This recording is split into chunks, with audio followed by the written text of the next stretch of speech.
Laksamana Madya TNI Dr. Denny Hendrata, SEMM, udah SEMM juga, Panglima Koarmada Republik Indonesia. Terima kasih Panglima sudah memberikan kami kesempatan dari Garuda TV. Sama-sama. Panglima, ini kan dalam dunia militer, kejelasan garis komando itu kan adalah penentu efektivitas operasi di lapangan. Ya. Apalagi setelah adanya penataan organisasi pertahanan maritim. Peran Komando Pusat menjadi semakin vital. Betul. Nah Panglima, sebagai fondasi awal dalam perbincangan kita ini, Panglima, kami tuh minta dijelaskan dulu nih, di mana sih Panglima kedudukan Koarmada RI dalam struktur organisasi TNI Angkatan Laut, Panglima? Baik, terima kasih. Yang selamat datang di Koarmada RI. Saya merasa terhormat dan bisa berbincang-bincang. Saya akan memulai dengan pertanyaan tadi, kedudukan Koarmada RI dari struktur organisasi Angkatan Laut. Ya. Koarmada RI atau Komando Armada Republik Indonesia merupakan organisasi yang membawahi 3 koarmada bernomor dan 14 kode ERAL, serta ada di bawahnya itu adalah Komando Operasi Kapal Selam, kemudian ada Komando Pasukan Katak atau Kopaska, dan ada Kopeba. Ada lagi 2 ya satuan yang di bawah saya, itu Satuan Udara dan Satuan Marinir. Sehingga ini konsepnya mengacu kepada SSAT. SSAT itu Sistem Senjata Armada Terpadu. Jadi di bawah kami itu ada satuan kapal, ada satuan udara, ada satuan marinir. Tetapi pembinaan yang lebih besarnya, Korps Marinir itu ada Kormar sendiri, ya kan? Penerbang juga ada Pus Penerbal sendiri. Nah ini kami di sini membawahi paling tidak itu sudah masuk kepada SSAT tadi. Sehingga sebetulnya secara kedudukan Koarmada RI ini memiliki 2 fungsi utama. Yang pertama, sebagai Kotama Operasi, Koarmada RI berkedudukan di bawah dan bertanggung jawab kepada Panglima TNI dalam pelaksanaan operasi pertahanan dan keamanan mata laut. Kemudian kedua, sebagai Kotama Pembina. Jadi Armada RI itu berkedudukan di bawah dan bertanggung jawab langsung kepada Kepala Staf Angkatan Laut atau Kasal dalam pembinaan kekuatan, kemampuan, dan kesiapan operasional Armada TNI Angkatan Laut. Nah, dengan demikian Koarmada RI menjadi komando utama yang berperan sebagai pusat pengendali dan kekuatan laut di Indonesia. Nah, baik untuk kepentingan operasi militer maupun pembinaan kesiapan tempur, prajurit, dan alat utama sistem senjata. Kedudukan ini menjadikan Koarmada RI sebagai tulang punggung Angkatan Laut dalam menjaga kedaulatan, keamanan, diplomasi, pembangunan, dan pengembangan kekuatan mata laut, pemberdayaan wilayah pertahanan laut dalam rangka kepentingan nasional di Laut Nusantara. Wah Panglima, ini banyak hal yang kita sebetulnya masyarakat, oh pantesan ternyata laut kita kan, kita rakyat taunya laut kita tuh kan sangat luas. Betul, ya kan 3/4 wilayah Indonesia itu adalah laut. Dan inilah kami sekarang, saya mewakili masyarakat berhadapan dengan panglimanya. Ya, terima kasih. Armada Republik Indonesia. Terima kasih. Panglima, ini kan setiap institusi besar itu kan pasti digerakkan oleh sebuah ruh atau falsafah kalau kita sebut ya. Nah, Koarmada RI itu kan memiliki semboyan, ini saya baca di Panglima ya. Eka pada Banda Jalanusa. Yang artinya mempersatukan kekuatan laut Nusantara. Nah, Panglima, di tengah dinamika situasi global dan geopolitik saat ini gitu ya, yang masih memang penuh ketidakpastian dan kita paham bagaimana di beberapa negara lain sedang ada gejolak gitu ya. Nah, Panglima, dari esensi dan dari semboyan ini gitu Panglima ya, bagaimana kemudian Panglima ini mempersatukan kekuatan laut kita, Panglima? Ya. Ini bagus pertanyaannya, karena banyak institusi di militer manapun itu ada semboyan. Dan kami memiliki semboyan Eka pada Banda Jalanusa. Memiliki arti mempersatukan kekuatan laut Nusantara. Esensi Ekapada Banda Jalanusa itu persatuan dan keterpaduan kekuatan maritim Nusantara. Ini menekankan bahwa seluruh wilayah laut Indonesia beserta kekuatan yang menjaganya, yaitu Koarmada 1, Koarmada 2, Koarmada 3 dengan didukung oleh 14 Komando Daerah Angkatan Laut atau Kodaeral. Harus dipandang dan dikelola sebagai satu kesatuan yang utuh, sebagai komponen utama untuk menjaga kedaulatan, keamanan, dan keutuhan negara. Kemudian selain itu, semboyan ini juga mempresentasikan peran strategis Koarmada RI sebagai kekuatan utama di laut yang menyatukan seluruh kepulauan Nusantara. Menjaga keutuhan wilayah laut yurisdiksi nasional, serta menjamin stabilitas keamanan maritim dari Sabang sampai Merauke, dari Pulau Miangas sampai dengan Pulau Rote. Wah, sudah ini ya, sudah. Itu semuanya melekat kita di masyarakat, Panglima. Baik, itulah tugas di sini Angkatan Koarmada ya. Nah, berkaitan dengan itu, Angkatan Laut memiliki 3 peran utama yang dikenal secara universal. Ini sesuai dengan teori Ken Booth. Jadi ada 3. Yang pertama itu adalah peran militer. Bahasa lainnya itu adalah military role. Yes. Nah, yaitu menangkal, menindak, mengatasi ancaman militer di laut, kemudian melaksanakan operasi tempur laut, menjaga kedaulatan dan keutuhan wilayah NKRI. Nah, kemudian yang kedua itu adalah peran polisionil. Nah, atau constabulary role, yaitu tugasnya melaksanakan penegakan hukum, keamanan di laut, pemberantasan, penyelundupan, perompakan dan pelanggaran wilayah laut, termasuk pengamanan jalur pelayaran nasional. Ya. Ya. Yang ketiga, ini ada peran diplomasi.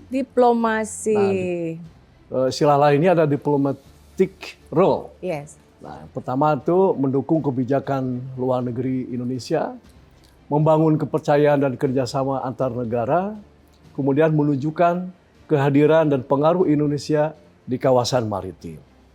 Ini contoh pelaksanaannya, operasi pengamanan perbatasan laut nih, karena kan kita ada dengan Singapura, Malaysia, Thailand, kemudian Australia, Filipina, ya.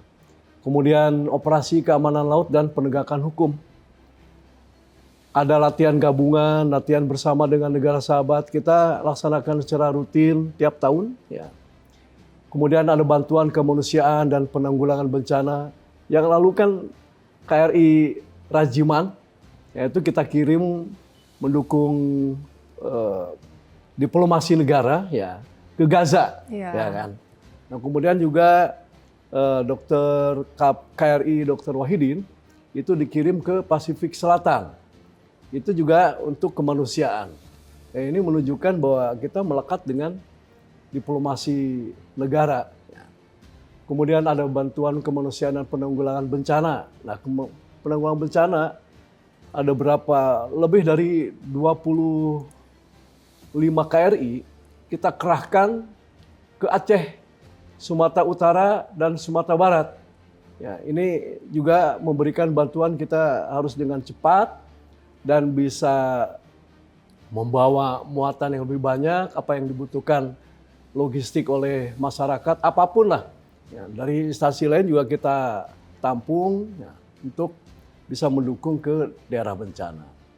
Nah, kemudian tugas pengamanan alur laut Kepulauan Indonesia. ALKI ini kan ada satu di wilayah barat ya kan, kemudian ALKI 2 di wilayah tengah di Selat Makassar, kemudian 3 itu di wilayah timur yang di bawah Armada 3 itu. Nah, kemudian ada juga tugas pengamanan pulau-pulau terluar dan wilayah strategis nasional. Jadi ada gelar pos-pos terluar yang tidak berpenghuni juga.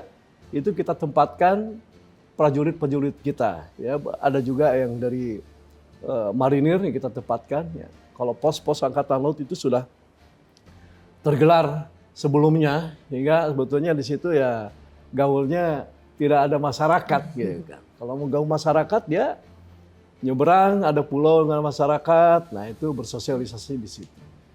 Ini tadi menarik tuh yang Panglima sampaikan soal peran diplomasi Panglima. Ya. Ini istilah kami menyebutnya itu angkatan laut sebuah negara itu adalah duta bangsa yang berlayar, ya kan? Ya. Navy is an instrument of diplomacy. Ya. Nah, Panglima sudah sampaikan tuh ada beberapa kapal kita yang menjadi rumah sakit gitu ya. Rumah sakit untuk teman-teman korban konflik. Ya. Nah, Panglima, termasuk juga mungkin Panglima bisa cerita ke kami sejauh mana peran-peran diplomasi kita itu terhadap pelayaran di dunia gitu, terhadap negara-negara sahabat di dunia. Lalu itu mendukung Panglima terkait bagaimana Indonesia semakin bisa maju atau semakin bisa dikenal dan makin membuat kita bangga sebagai bangsa Indonesia, Panglima, dengan peranan Angkatan Laut sebagai diplomasi role tadi, Panglima. Baik, ini bagus pertanyaannya karena sebetulnya Angkatan Laut itu bergerak atas kebijakan pemerintah. Jadi melalui dukungan kapal perang, kita melaksanakan muhibah. Membawa bendera bangsa Indonesia merah putih karena kapal bergerak itu sebagai sebuah negara. Sebuah negara Indonesia yang sedang bergerak ya, berlayar betul. ya. Sehingga sebetulnya kita mengemban kemanapun itu pasti sudah atas restu ya kan? Dari tingkat atas nama negara dan bangsa Indonesia gitu, Panglima. Wow. Betul. Nah, kedatangan kapal kita itu ada kerjasama yang kita jalin dengan negara-negara sahabat dalam bentuk kegiatan latihan, dalam bentuk kerjasama bidang operasi. Karena misalnya di Selat Malaka itu kita ada 3 kerjasama patroli terkoordinasi dengan Malaysia, dengan Thailand. Juga ada 1 tambah dengan Singapura di Selat Singapura itu sendiri. Kemudian dengan Filipina, bilateral juga ada dengan Singapura, dengan Malaysia, dengan Australia. Jadi itu adalah bentuk salah satu kegiatan diplomasi. Ada lagi yang belum saya sebut itu adalah pengiriman. KRI Bima Suci. Nah, yang sekarang ini. Dulu saya KRI Dewa Ruci. Dewa Ruci, nah sekarang Bima Suci itu melaksanakan muhibah. Selain untuk sebagai kapal latih, ya, Taruna AL melaksanakan kegiatan latihan juga mengemban tugas diplomasi negara ya, ke negara lain dengan membawa atribut Indonesia. Jadi ada yang membawa budaya bangsa dengan pakaian. Baik, pakaian adat, tari-tarian, makanan. Alat musik, makanan. Iya, betul. Wow. Nah juga selain Taruna sendiri menampilkan kemampuannya atraksi di dalam drum band, gitu kan. Nah juga menerima masyarakat untuk datang di kapal yang kita namakan open ship.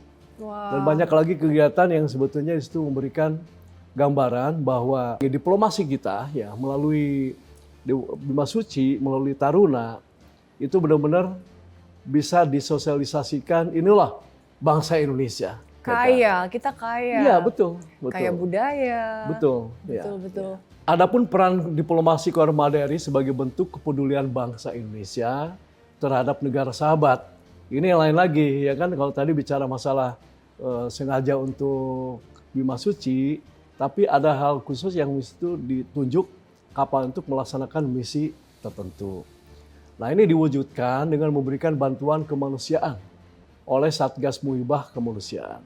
Yang contoh yang tadi saya sampaikan, kalau misalnya kita mengirim KRI Dr. Wahidin itu ke negara-negara di Pasifik Selatan, ya kan, ada ke Fiji, ada ke Papua New Guinea, kemudian ke Vanuatu. Nah ini kepercayaan yang sudah dibangun ini melalui peran diplomasi akan berguna manakala kita terjadi suatu permasalahan yang melibatkan 2 negara, ya, maka akan lebih mudah dikomunikasikan antar 2 belah pihak untuk mendapatkan solusi. Jadi namanya seperti peribahasa kita lah ya. Iya. Nggak kenal maka nggak Maka tak sayang. sayang. Nah, Koarmada RI memastikan terwujudnya keamanan laut yang efektif dengan melepaskan ego sektoral.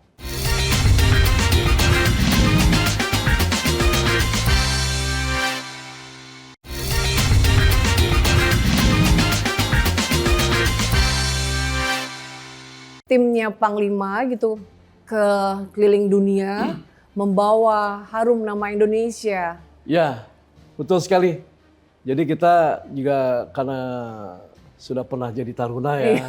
Kemarin Seru ya baru- Panglima ya menikmati teman-temannya. Ya, menikmati. Iya. Kita datang ke Korea di Busan ya, Iya. menyambut ada teman atau Iya, anak ada tim buahnya lah Garuda, ya. ada tim Garuda. Anak Terima buah kasih Garuda, Panglima, ya. tim kami ikut Kesehatannya bersama kelihatan pelayaran sehat, Bima Suci. mereka iya. sehat dan senang. Iya. Dan ini memang kita supaya mengajak media itu supaya bisa melihat secara langsung bagaimana proses pelayaran di laut ya, mungkin pada saat menghadapi badai. Iya ya, Karena dengan kemarin begitu. nggak semuanya fun, juga harus menghadapi badai. Iya tadi ya Betul. Panglima ya. Jadi suka dukanya itu Betul. melihat langsung dan merasakan langsung ya. Betul. Jadi Terima kasih Panglima. tapi kan tidak media sendirian, diajak, ya kan iya. tidak sendirian. Iya. Beramai-ramailah dengan taruna, dengan ABK. Seru ya dalam satu kapal Iya. bersama-sama. Nah Panglima, lalu gini Panglima, buat kita masyarakat ya. Laut itu kan kita taunya bahwa Panglima kan tadi sudah cerita bagaimana tugas Angkatan Laut ya. Ya. Tapi kita masyarakat kan ingin taunya laut tuh ya harus aman, Ya. tenang, kondusif, terutama untuk masyarakat kita itu baik untuk alur pelayaran Ya. maupun mencari nafkah Panglima. Ya, betul. Nah, tapi ternyata tadi Panglima ceritakan di balik itu tuh ada kalkulasi taktis pengamanan yang detail dan rumit gitu yang sebetulnya wow kalau diceritakan panjang banget. Iya. Kita rakyat mungkin nggak akan paham lah gitu ya. Iya. Nah Panglima, dalam menjaga keamanan laut ini Panglima, mungkin seperti apa sih Panglima implementasinya Koarmada RI dan lalu bentuk atau model pelaksanaan itu seperti apa Panglima? Mungkin bisa spill sedikit deh buat kita masyarakat. Baik, ya mungkin kita ringkas lah ya. Iya, kalau cerita Jadi pasti detail banget. implementasi dari Koarmada RI mempersatukan kekuatan Laut Nusantara dalam Betul. bidang keamanan tugas sehari-hari. Implementasinya adalah menggelar operasi di seluruh wilayah perairan Indonesia, baik di perbatasan laut, kemudian di ALKI 1, 2, dan 3, dalam bentuk operasi pertahanan laut maupun operasi keamanan laut, dalam rangka operasi militer untuk perang, juga untuk operasi militer bukan perang.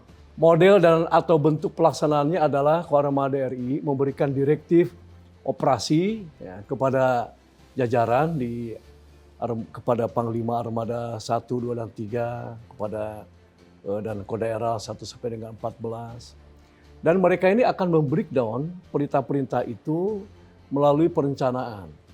Nah, itu ada jenis operasi yang sifatnya operasi laut sehari-hari, ada operasi keamanan laut, ada juga SAR, Oke. kemudian ada dukungan pemerintah, operasi gabungan, operasi tempur laut.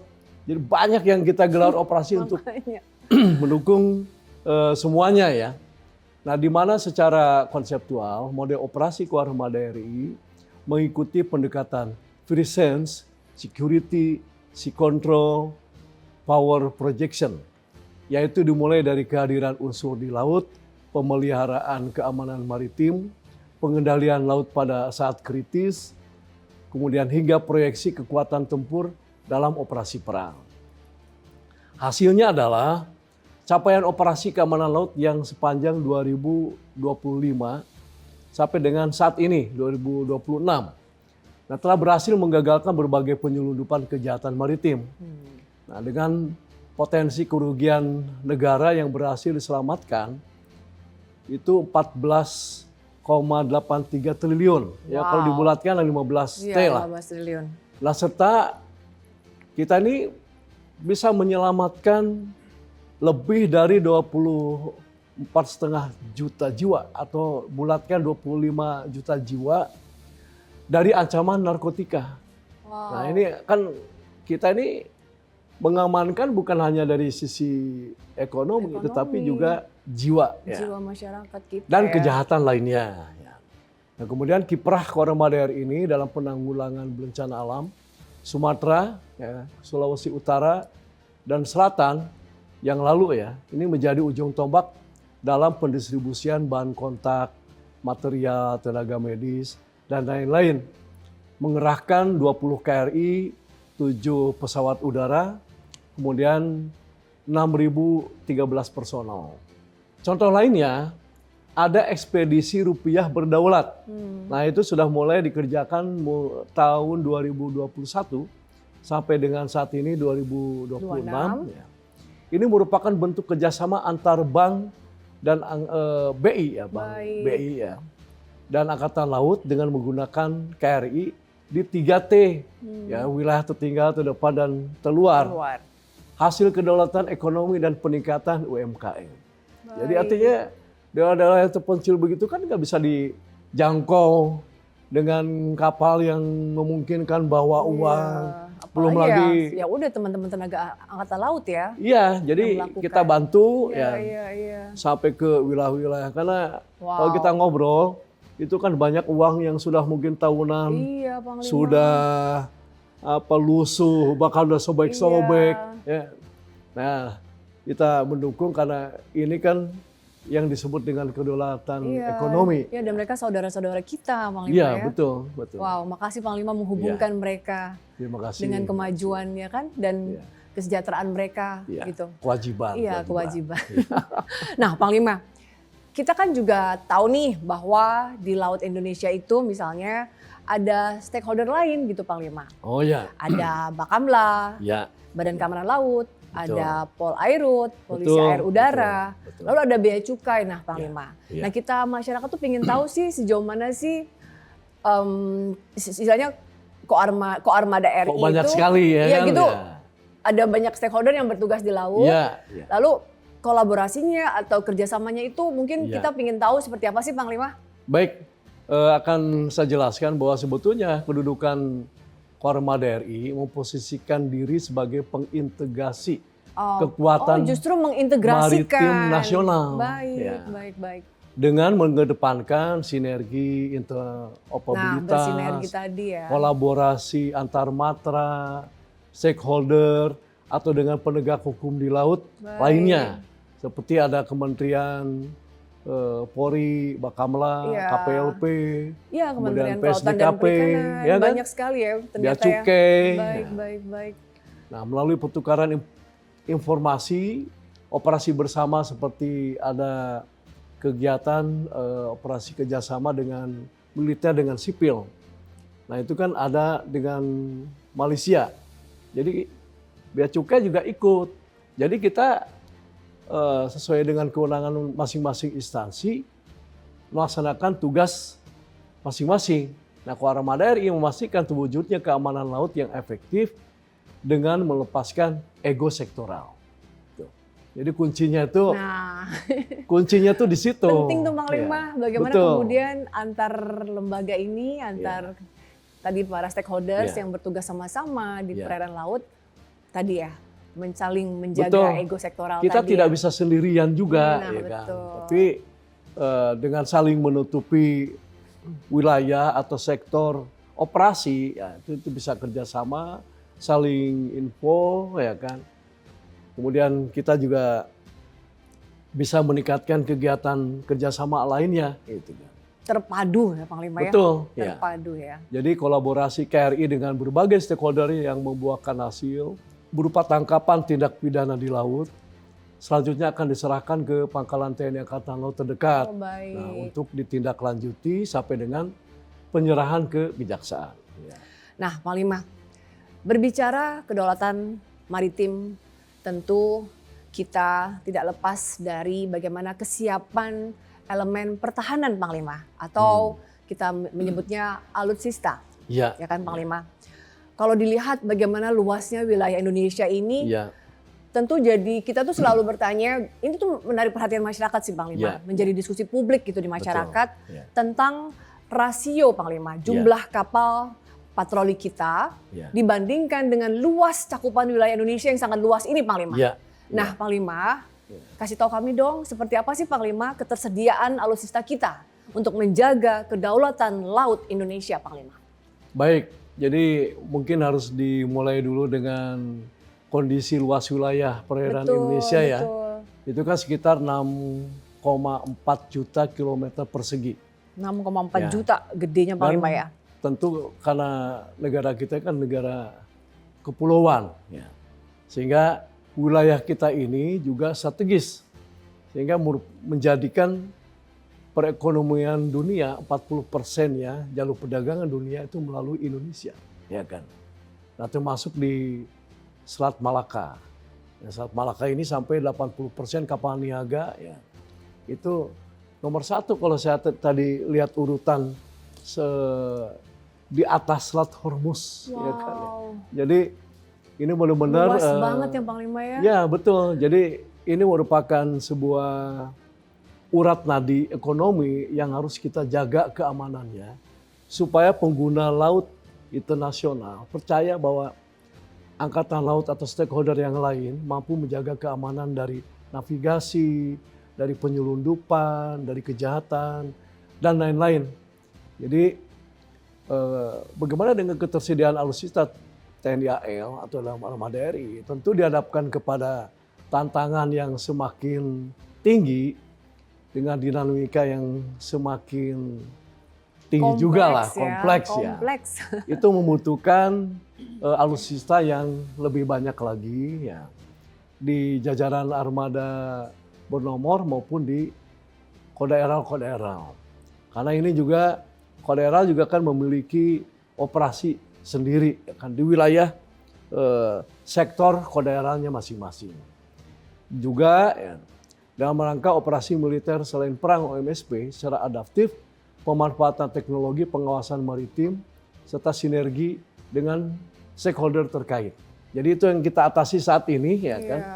Jadi kekurangan kita bisa didukung kerjasama dengan kekuatan stakeholder yang lain.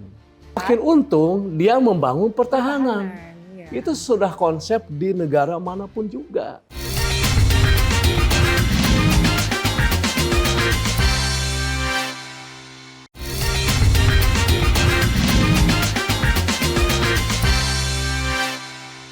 Tadi sudah Panglima sampaikan bagaimana kemudian tadi kita ya dengan kekuatan yang ada saling bersatu padu lah ya Kak Panglima, dan mudah-mudahan bisa terus menjaga kedaulatan laut Indonesia. Amin, gitu ya. amin. Nah Panglima, tapi di situasi geopolitik dan geostrategi saat ini Panglima, kan kita punya 2 kapal perang baru ya Panglima ya? Betul. Betul kan saya betul. ya? Ada KRI Brawijaya 320 dan KRI Prabu Siliwangi 321. Nah Panglima, ini apakah sudah cukup? Panglima senang, bangga ada tambahan ini atau perlu ditambah lagi Panglima? Ya, saya harus jelaskan kondisi alat utama sistem senjata ya, atau alutsista Angkatan Laut saat ini berada dalam tahap modernisasi secara berkelanjutan. Sebetulnya kalau misalnya ditanya senang apa tuh, senang sekali. Ya kan, kita memiliki penambahan kekuatan. Sehingga sebetulnya itu untuk meningkatkan kemampuan pertahanan dihadapkan dengan tantangan yang ada. Nah kalau misalkan kita akan diberikan lagi alutsista, itu akan tambah senang lagi. Karena bagaimana kita bisa mendukung tugas pokok Angkatan Laut di bidang pertahanan dan keamanan untuk tugas operasi militer, untuk perang juga. Nah itu kita masih membutuhkan banyak kekuatan. Karena sebetulnya ada kemampuan sebuah negara kalau dilihat, wah ini kok kapalnya banyak ya, gitu kan. Nah ada civis pacem para bellum. Nah ini kan sebuah slogan, artinya kalau ingin berdamai bersiaplah untuk berperang. Ya kan? Jadi artinya tidak semata-mata ngapain kita beli kapal perang, ya kan? Ke depan kan 10 tahun ke depan, 15 tahun ke depan nggak ada perang, ya kan? Lah, kalau mau lihat tiba-tiba Venezuela diserang itu gimana? Iya, betul, ya kan ya? Panglima. Ada yang menduga apa tidak? Tidak ada yang bisa membuat kaget dunia. Kalau misalkan ada serangan mendadak seperti itu, ya. Kenapa? Negaranya negara yang dianggap lemah. Betul. Ya kan? Negara luar melihat kan dan tahu. Betul, nah betul, itu perlu juga semacam Makanya kami unjuk gitu ya, unjuk gigi kepada negara lain ya. betul, kami sangat berterima kasih ya, dengan kebijakan Bapak Presiden Pak Prabowo ya, memberikan perhatian bukan hanya kepada peningkatan ekonomi, tetapi juga pertahanan. Jadi kalau saya dapatkan ilmu tentang negaranya kecil saja, ibarat koin yang tak terpisahkan antara security dan prosperity atau ekonomi dan pertahanan. Ketika pertahanan didukung, maka itu akan menguatkan ekonomi. Ekonomi makin untung, dia membangun pertahanan. Ya. Itu sudah konsep di negara manapun juga. Jadi sekali lagi bahwa saya sebagai Panglima Armada ya kan bagian dari komponen prajurit Angkatan Laut yang saat itu memimpin sebagai Panglima Armada RI, sangat berterima kasih yang setinggi-tingginya kepada Bapak Presiden selaku Panglima tertinggi atas dukungan dan kebijakan yang diberikan. Nah mudah-mudahan dengan pemberian kepercayaan itu kami juga bisa meningkatkan profesionalisme, juga bisa meningkatkan motivasi kepada para prajurit di lingkungan kami itu sendiri. Nah kemudian berkaitan dengan dukungan industri pertahanan dalam negeri dalam pengadaan alutsista.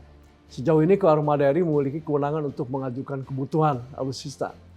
Nah, berdasarkan perkembangan lingkungan strategis kawasan. Sedangkan dalam hal persetujuan untuk pengadaan itu merupakan kewenangan dari Kementerian Pertahanan. Nah, dukungan industri pertahanan dalam negeri terhadap kebutuhan alutsista Koarmada RI terus meningkat, salah satunya dengan pengadaan kapal frigat Merah Putih yang merupakan wujud nyata komitmen pemerintah dalam mewujudkan kemandirian industri pertahanan nasional. Sebetulnya banyak juga kapal perang yang dibuat oleh swasta dan ini kan merupakan sebuah modal kekuatan kita untuk kemandirian di dalam pembangunan alutsista dalam negeri. Selain dari BUMN. Iya. Kita tahu kalau misalnya wilayah kita kan tadi sekali lagi saya sampaikan 6, negara hampir 7 juta, 6,4 ya kan? juta. Iya, Seluas kepulauan. itu, kepulauan Banyak perairan di situ merupakan pelintasan kapal-kapal dari berbagai arah. Jadi untuk itu ya kita juga tidak selalu mengandalkan kepada alat, tapi juga kita mengandalkan masyarakat.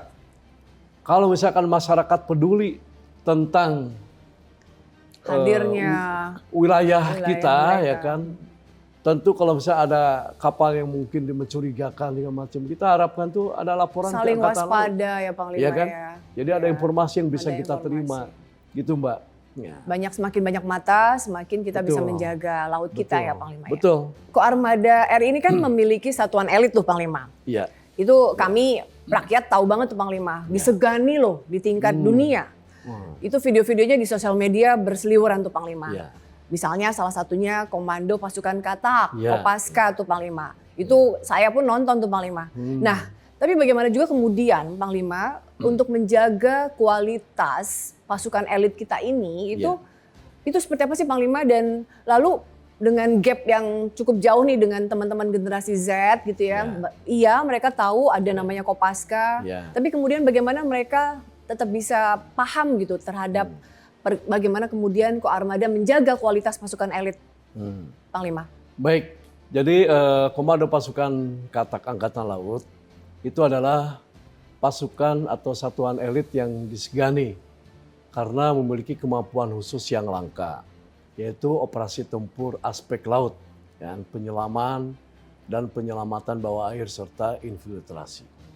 Nah, dengan didukung seleksi yang sangat ketat, pelatihan berstandar tinggi, serta pengalaman operasi dan latihan internasional, pasukan elit tersebut mampu melaksanakan misi-misi berisiko tinggi.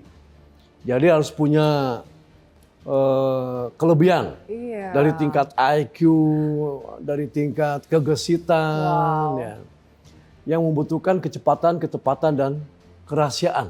Nah ini yang sebetulnya kemampuan inilah yang menjadikan pasukan dan satuan elit kita menjadi salah satu aset strategis Angkatan Laut dan merupakan kebanggaan Indonesia. Kemudian untuk membentuk satu personel pasukan dari satuan elit membutuhkan pelatihan khusus dan materi yang sangat berat karena mainannya tuh di air, Iya. ya kan. Makanya disebut manusia katak, ya kan. Jadi kalau namanya manusia katak gitu kan Hidupnya di air. hidupnya di air atau amfibi Justru malah lah, kalau ya di kan? air lebih hidup Panglima. Ya, sangat berat. Iya. Nah, hal ini dilakukan untuk memperoleh kemampuan dan kompetensi yang dibutuhkan sesuai dengan medan tugas yang akan dihadapi dalam medan operasi militer ke depan. Kemudian berkaitan dengan pertanyaan bagaimana menjaga kualitas pasukan dan satuan elit dengan adanya perbedaan generasi seperti generasi Z. Gen Z. Ya. Saat ini standar kualitas tentu harus dilakukan secara terukur. Hal itu dibuktikan dengan beberapa negara tetangga telah mengadop materi kemampuan pasukan dan satuan elit untuk dibentuk di negaranya. Ada satu contoh misalnya ya, bahwa generasi Z ini kan senang main gadget segala macam, ya kan? Mereka terpapar sekali dengan perkembangan. Betul. Tapi dia juga tontonannya kan senang main game, Betul. ya kan? Menjadi pasukan elit segala macam. Nah ini sebetulnya bisa dimanfaatkan, diarahkan fisik intelijensianya.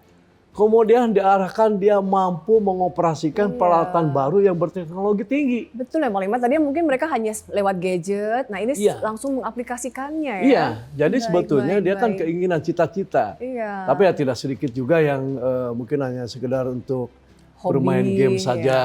Tapi kalau misalkan Potensi yang ya Panglima ya? Iya, Justru jadi potensi betul, ya? Itu artinya kita mengarahkan kemampuan itu berdasarkan kebiasaan generasi Z ini. Ya. Dan selain itu pembinaan di satuan dilakukan secara berkelanjutan melalui penerapan disiplin, tradisi korps, dan budaya organisasi yang kuat. Itu sudah umum lah, apalagi di militer ya kan. Iya. Kombinasi proses seleksi, pendidikan, kemudian pelatihan dan pembinaan tersebut menjadi faktor utama yang menjaga kualitas, kemudian profesionalisme, dan kesiapan operasional pasukan dan satuan elit Angkatan Laut. Termasuk Kopaska di jajaran Koarmada RI terlepas dari perbedaan generasi yang ada. Nah ini sebetulnya itu jawaban yang sebetulnya kita bisa juga kok arahkan ya kan generasi Z ya kan. Jadi sebetulnya kalau misalnya kemampuan Kopaska dengan generasi Z bahkan mungkin akan lebih baik daripada generasi sebelumnya yang mungkin gaptek gitu kan. Iya. Jadi ditunggu ya mereka Panglima ya. Betul. Jadi kalau misalnya generasi Z ini sekarang pintar main game, dia pasti pintar mengoperasikan alat-alat baru itu ya kan. Untuk bisa dioperasikan ya kan, digunakan. Ya. Jadi pendidikan itu bisa lebih singkat sebetulnya. Ini ngajarin apa lagi nih. Gitu. Betul. Nah itu diisi dengan kegiatan-kegiatan tradisi ya kan di Angkatan Laut. Karena Angkatan Laut ini banyak tradisi. Ya. Bagaimana Panglima menerapkan reward dan punishment terhadap pasukan Panglima?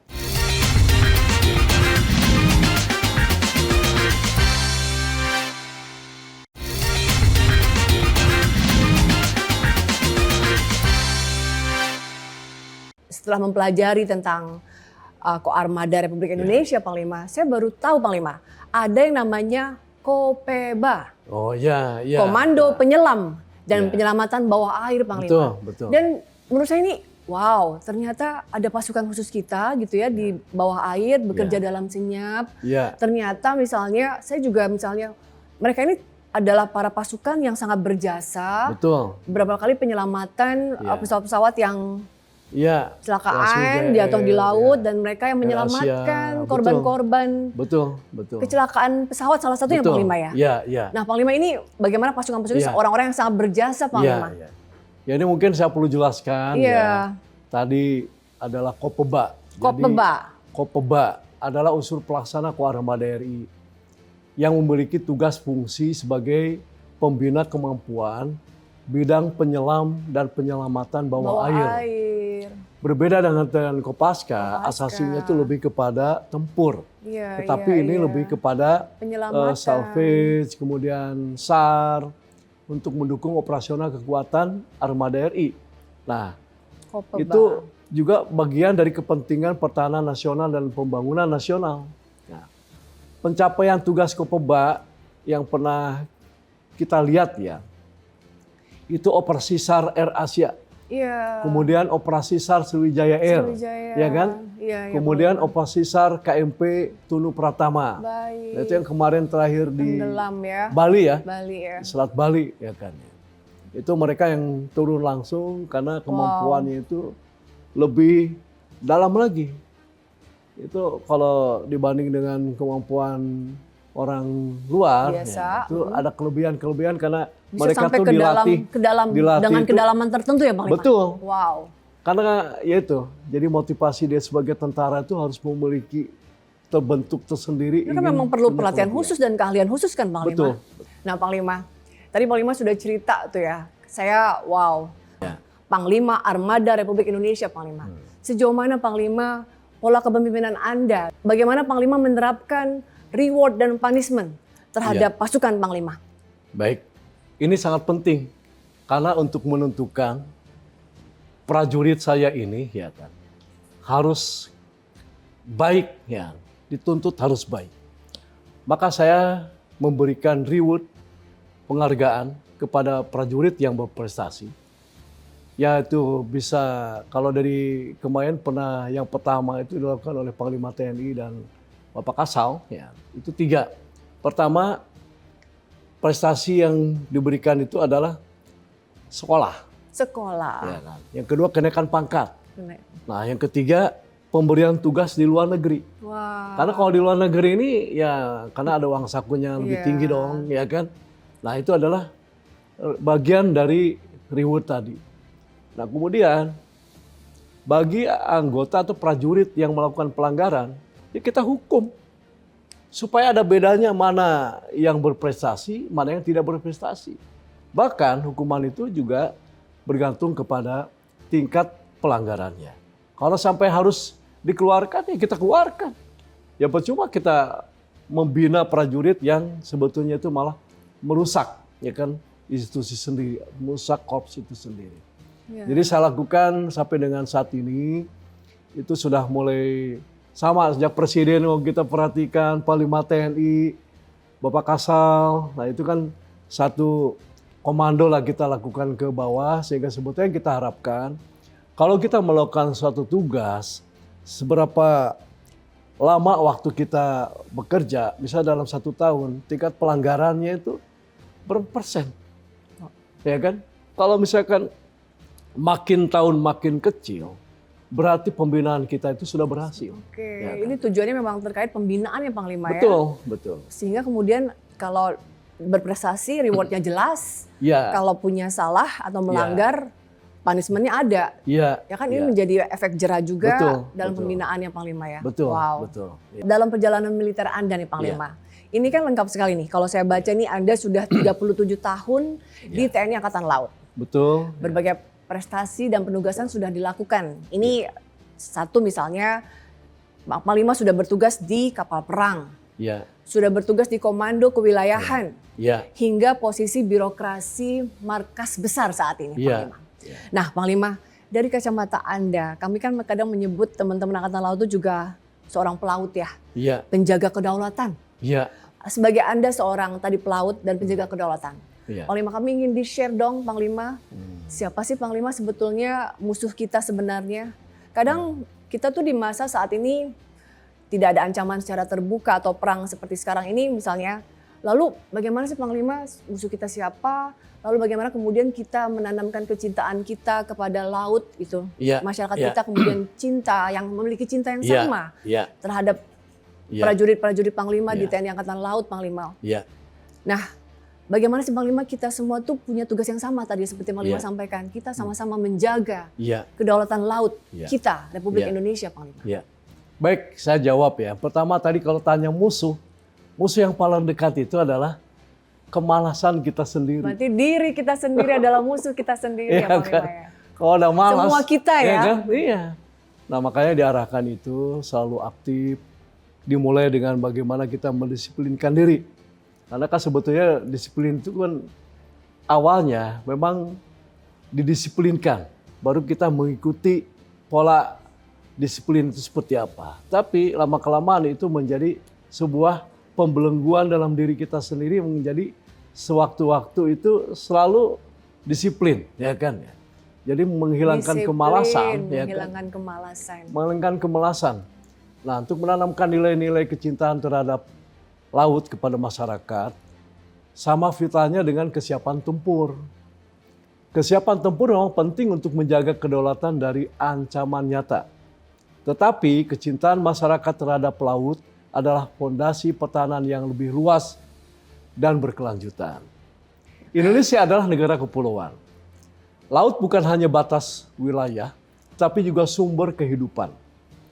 Jalur perdagangan, sumber pangan, energi, budaya, identitas bangsa.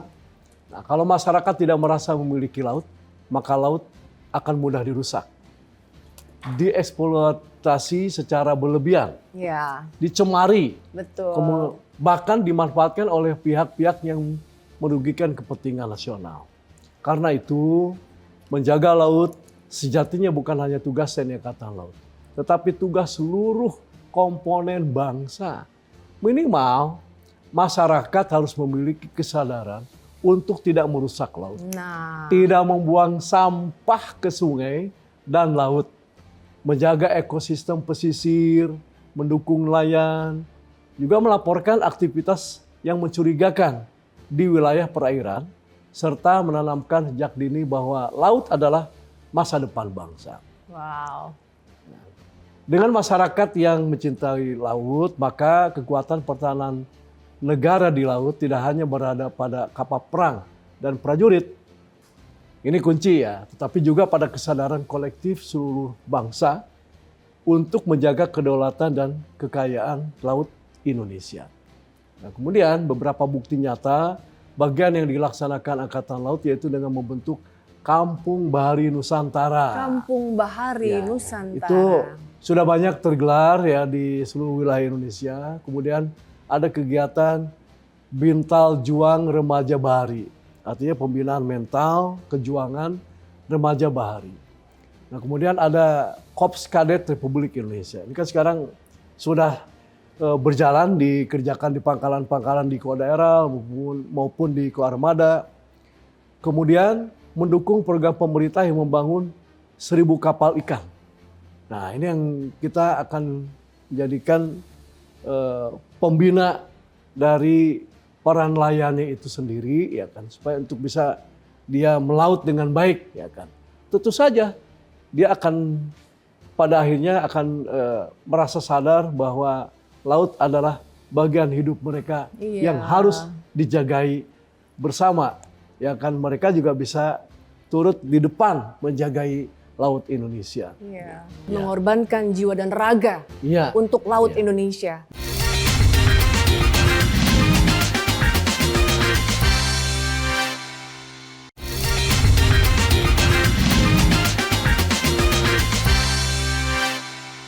Dari penjelasan Panglima memberi kesadaran bagi kita semua ya Panglima ya. Iya. Saya berhadapan dengan sosok Panglima Armada Republik Indonesia yang sudah 37 tahun bersama prajurit juga yang lain. Panglima sendiri sudah 37 tahun dan prajurit lain itu menjaga kedaulatan laut dan keamanan laut Indonesia, bahkan mengorbankan jiwa dan raga untuk laut Indonesia. Betul. Tapi tadi Panglima sudah sampaikan bahwa kemudian ya sudah tidak perlu seperti kami yang sudah sampai harus puluhan tahun mengorbankan jiwa dan raga, tapi ternyata seminim-minimnya kita sebagai masyarakat, tadi yang Panglima mencintai laut, tidak merusaknya, dan juga tidak membuang sampah. Itu adalah hal sederhana yang bisa kita lakukan, bahwa sebetulnya kalau Anda mungkin tidak merasakan secara ekonomi manfaat laut, tapi paling tidak menjaganya dan mencintainya ya Panglima ya. Betul sekali. Wow, Panglima makasih sekali itu tadi penjelasannya. Nah Panglima, sebagai sosok pemimpin tertinggi di Armada Laut Republik Indonesia, Panglima. Kami ingin tahu, Panglima, nilai apa sih Panglima atau falsafah apa yang Panglima selalu bagikan ke teman-teman prajurit, Panglima? Oh, iya. Iya, Panglima. Saya selalu ingin di-share. Kalau di akhir pengarahan, ya kan, itu dengan prajurit supaya tetap semangat. Iya, Saya Panglima, punya itu penting. moto. Motivasi ya kan, itu penting, Panglima. Ya, saya ini ya, saya sampaikan ya. Iya. Jadilah prajurit Jalasena yang senantiasa tangguh di atas gelombang samudra dan menang bertempur di segala medan laga. Wow. Eka pada banda Jalan Nusa, Jalan Seva, Jaya Mahe. Jaya Mahe.